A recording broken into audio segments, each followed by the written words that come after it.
பள்ளிகளில் 3வது மொழியாக ஹிந்தியை திணிப்பதற்கு தமிழகம் கடும் எதிர்ப்பு தெரிவித்துள்ளது. தமிழ், ஆங்கிலம் ஆகிய இருமொழி கொள்கையையே பின்பற்றப் போவதாக திட்டவட்டமாக அறிவித்துள்ளது.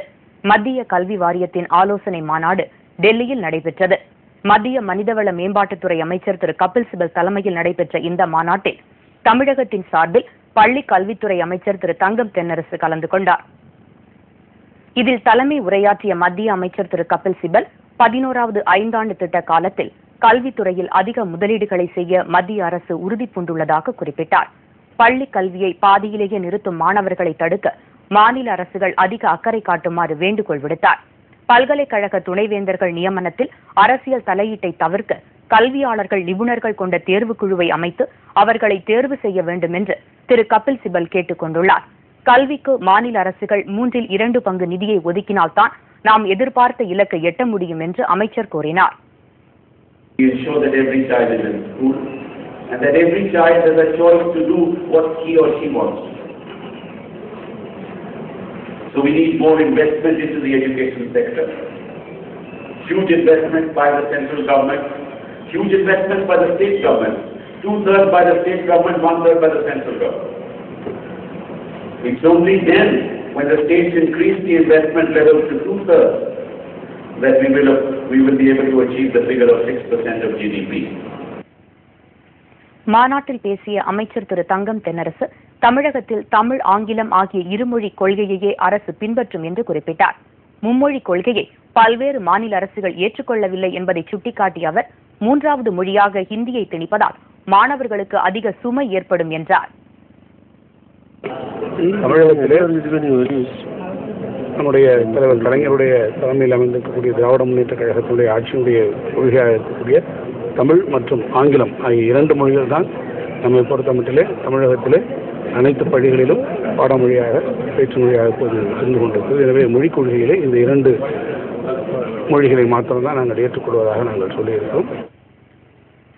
சமச்சீர் கல்வி முறையை செயல்படுத்த தமிழக அரசு நடவடிக்கை எடுத்து வருவதை விவரித்த அமைச்சர் திரு தங்கம் தென்னரசு 10ஆம் வகுப்பு தேர்வை எழுதுவதா இல்லையா என்பதை மாணவர்களின் முடிவுக்கு விட்டுவிடுவது குறித்து இன்றைய மாநாட்டில் எடுக்கப்படும் முடிவுக்கு ஏற்ப தமிழக அரசு தீர்மானிக்கும் என்றார்.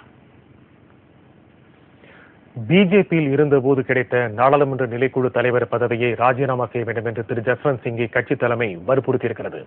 முகமது அலி ஜின்னாவை புகழ்ந்து புத்தகம் எழுதியதற்காக திரு ஜஸ்வந்த் சிங் பிஜேபியிலிருந்து நீக்கப்பட்டிருக்கிறார். கட்சி தலைமைக்கு எதிராக பல்வேறு புகார்களை கூறி வரும் அவரை பிஜேபியின் மூத்த தலைவர்களில் ஒருவரான திருமதி சுஷ்மா ஸ்வராஜ் டெல்லியில் சந்தித்து பேசினார். திரு ஜஸ்வந்த் சிங் கட்சியிலிருந்து நீக்கப்பட்ட பிறகு பிஜேபி தலைவர் ஒருவர் அவரை சந்திப்பது இதுவே முதல் முறையாகும். இந்த சந்திப்பிற்கான காரணத்தை பிஜேபி வெளியிடவில்லை. இருப்பினும் பிஜேபியில் இருந்ததால் கிடைத்த நாடாளுமன்ற நிலைக்குழு தலைவர் பதவியை ராஜினாமா செய்ய வேண்டும் என்று வற்புறுத்துவதற்காகவே திருமதி சுஷ்மா அவரை சந்தித்ததாக கூறப்படுகிறது. இதனிடையே பிஜேபியில் ஏற்பட்டுள்ள நெருக்கடி குறித்து RSS முன்னாள் தலைவர் திரு சுதர்சன் திரு LK அத்வானியை சந்தித்து விவாதித்தார். கட்சியில் நீடித்து வரும் உட்கட்சி பூசலை முடிவுக்கு கொண்டு வருவது குறித்தும் கட்சி வலுப்படுத்துவது குறித்தும் இரு தலைவர்களும் ஆலோசனை நடத்தியதாக தெரிகிறது. இந்த நிலையில் பிஜேபி விவகாரம் குறித்து கருத்து தெரிவித்த RSS தலைவர் திரு மோகன் பகவத் திரு அத்வானியும் திரு ராஜ்நாத் சிங்கும் பிஜேபியில் அவர்களது பங்களிப்பு குறித்து அவர்களை முடிவு செய்து கொள்ளட்டும் என்று கூறினார்.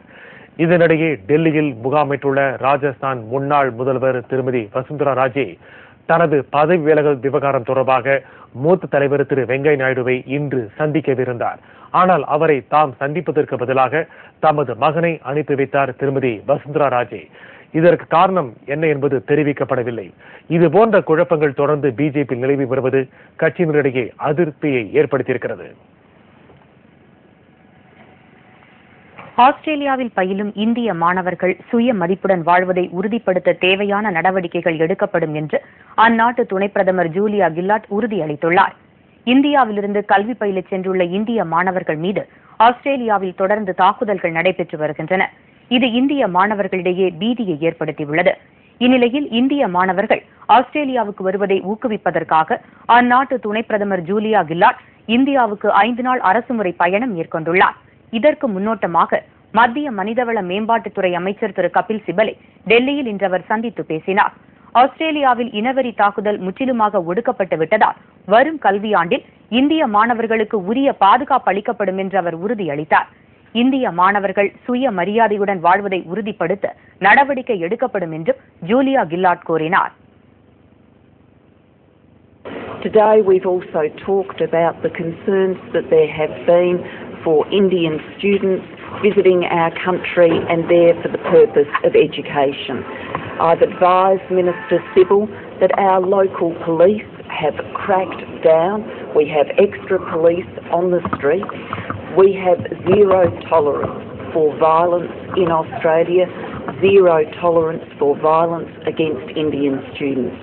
We want டெல்லியில் கல்வி நிறுவனங்களை பார்வையிடும் ஆஸ்திரேலிய துணை பிரதமர் சென்னையில் உள்ள கல்வி நிலையங்களுக்கும் பயணம் மேற்கொண்டு மாணவர்களுடன் கலந்துரையாடல் நடத்த திட்டமிட்டுள்ளார்.